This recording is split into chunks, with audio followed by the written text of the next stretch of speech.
At less than half the price of its nearest equivalent is this brand new Pergear 60mm f2.8 macro lens worth considering? Well, we're going to take a look at it up close, throw up some very random unedited samples just to get an idea of the potential of this lens, and then I'll let you know what I think about it, and then more importantly it'll be over to you in the comments below. So yeah, let's crack on and see how this thing fares.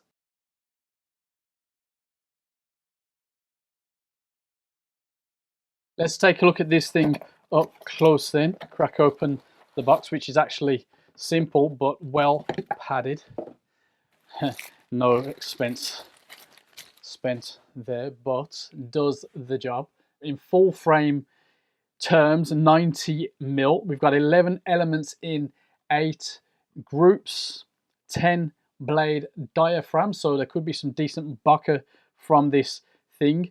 Minimum focus distance, as you can see there, 0.185, and that's at the killer 2:1 macro. And now as we go towards infinity with the manual focus ring, which feels quite heavy at the moment, maybe that'll ease up, but yeah, it's quite heavy. There's not too much to play with away from the macro end, so although you can use it for sort of general stuff, I wouldn't really necessarily say this is the one to get. But if you're all about the macro life, this is what we're really interested in, or at least I am. The aperture ring, kind of annoying, declicked, 2.8 to 16 there, not too bad. We do have that Pergear logo at that end, which, you know, I think the lens looks pretty cool overall, so I'm not going to knock them for that big fat logo. And as I wouldn't really be using this thing out and about, sort of, you know, at weddings and events, I'm not too worried. Otherwise I'd just cover over the logo, but you know, it doesn't matter in this case. Now it's worth noting that as I move through the focus, the lens doesn't extend.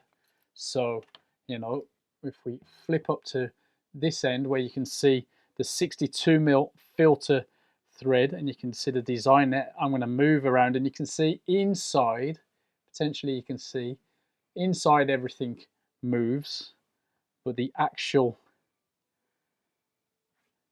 design itself, it's all built in, you could say.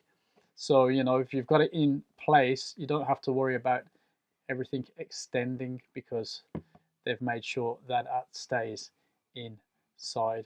I like that. I like that. I think that's pretty cool feature. This is going for $179.99 on Amazon. That's with a £20 discount, which I'm sure Pergear have put into play to try and encourage people to take a look, as obviously this isn't particularly,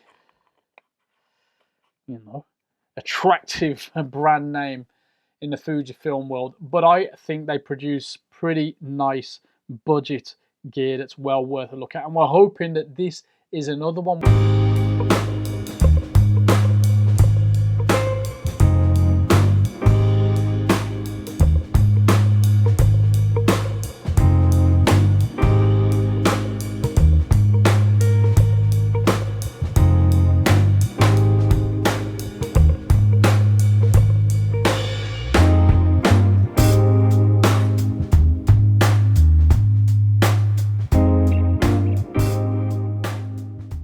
Understandably, there's no electronic communication with the camera and there's no weather sealing with the lens, but after some use, I still think that this is a very well built lens, and it could be a great place to start with macro if you're on a bit of a budget, but you still want the best magnification from one lens with no adapters and so on. The metal chunk of a lens is well designed for real world use. It feels quality, and although it has some weight to it, again, to use this phrase, in the real world, this isn't an issue for me, as most of the time I'll use it on a tripod like this.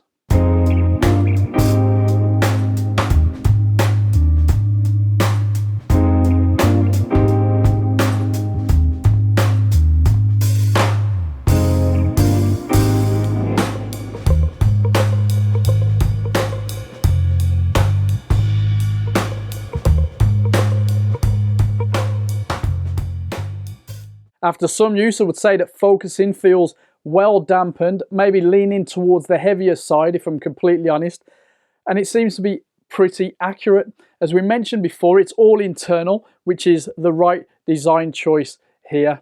Now, as the lens is a 60mm, you might want to put it to use for some general photography, and I'll throw in some portrait samples near the end of this video. But once you use this focus ring, you'll see that it's really designed for macro. There isn't much room to play at the longer end of the focus range. For example, shooting the intro with this lens was fairly tricky because of that lack of play, but you know, it's not impossible. Just don't think that this is going to be the best lens for macro and portrait photography. It's just not built that way.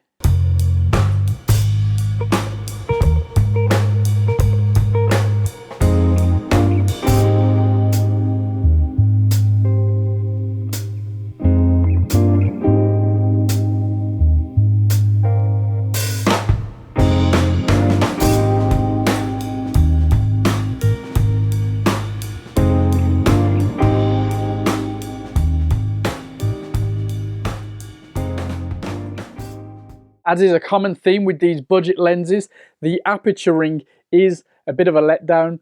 Now, I guess it's a cost-cutting exercise, but I think a lot will be put off by this lens not having clicks.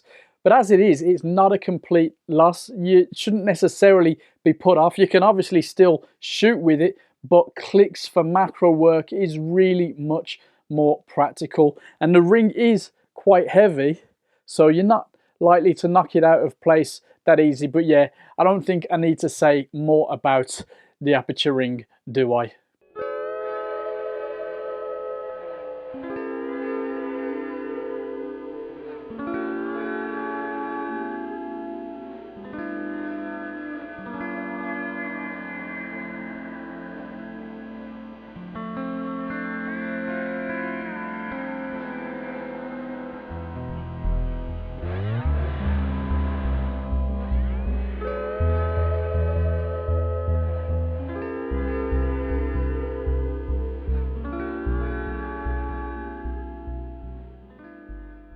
Most importantly, the image quality from this lens is actually not bad. It isn't going to be a lens that's twice the price, but it certainly has a lot of life in it. Even the bokeh, when you need it, is smooth and, honestly, fairly appealing. There are no noticeable issues with vignetting and distortion, and overall the image resolved is good. Of course, add a sprinkle of raw shooting and you could create some very nice images with this, you know, better than the random samples that I'm using to evaluate the lens and throw up here, of course.